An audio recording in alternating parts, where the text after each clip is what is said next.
महाराष्ट्राचे लाडके मुख्यमंत्री इन्फ्रामॅन देवेंद्रजी फडणवीस साहेब यांची मंगळवारी 28 एप्रिल रोजी सोलापूरच्या हरिभाई देवकरण प्रसाला येथे भव्य विजयी मेळावा त्याचबरोबर कृतज्ञता सोहळा या ठिकाणी संपन्न होणार आहे।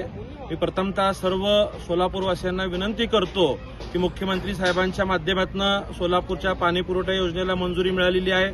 आयटी पार्कच्या जागेचा GR निघालेला आहे। त्याचबरोबर उजनी येथे जवळपास 1,28,000 कोटी रुपयाची त्या ठिकाणी गुंतवणूक होण्याचा निर्णय देखील या सरकारने घेतलेला आहे। शासकीय अभियांत्रिकी महाविद्यालयाचा सुद्धा पुढील 15 दिवसांमध्ये कॅबिनेटची मंजुरी मिळणार आहे। ज्या अपेक्षा सोलापूरकरांच्या विकासाच्या बाबतीत होत्या, महानगरपालिका, जिल्हा परिषद, नगरपालिका या सगळ्या निवडणुकांमध्ये सोलापूर शहर व जिल्ह्यातील मतदारांनी भारतीय जनता पार्टीला भरभरून असं यश दिलेलं आहे।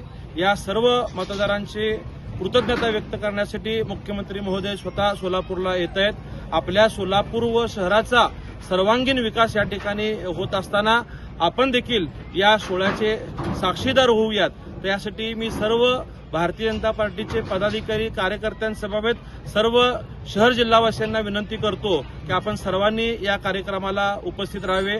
मंगळवारी दुपारी 12 वाजता हा सोहळा या ठिकाणी संपन्न होणार आहे। आपल्याला कल्पना आहे की सोलापूरच्या उन्हाची तीव्रता थोडीशी अधिक असती, परंतु सर्व भारतीय जनता पार्टीचे पदाधिकारी आपल्या सगळ्या सुव्यवस्थेसाठी या ठिकाणी प्रयत्नशील आहेत। अतिशय युद्ध पातळीवरती या सोहळ्याची तयारी या ठिकाणी सुरू आहे। तरी मी पुन्हा एकदा सर्वांना विनंती करतो की आपण सर्वांनी या सोहळ्यामध्ये उपस्थित राहावे। धन्यवाद। किती जणांची बैठक व्यवस्था केली? जवळपास 20,000 लोकांची बैठक व्यवस्था या ठिकाणी होत आहे। संपूर्ण सोलापूर महानगरपालिका क्षेत्र असेल, ग्रामीण भागातनं जिल्हा परिषद, नगरपालिका सर्वच भागातून लोक या ठिकाणी मोठ्या उत्साहामध्ये येणार आहेत। कारण का ज्या अपेक्षा आपल्या सोलापूरकरांना होत्या त्या पूर्ण होत असल्यामुळं लोकांमध्ये देखील मोठा उत्साह आहे आणि आपण सुद्धा उन्हाची काळजी घेण्यासाठी या ठिकाणी अधिक जबाबदारीने व्यवस्था या ठिकाणी करत आहोत।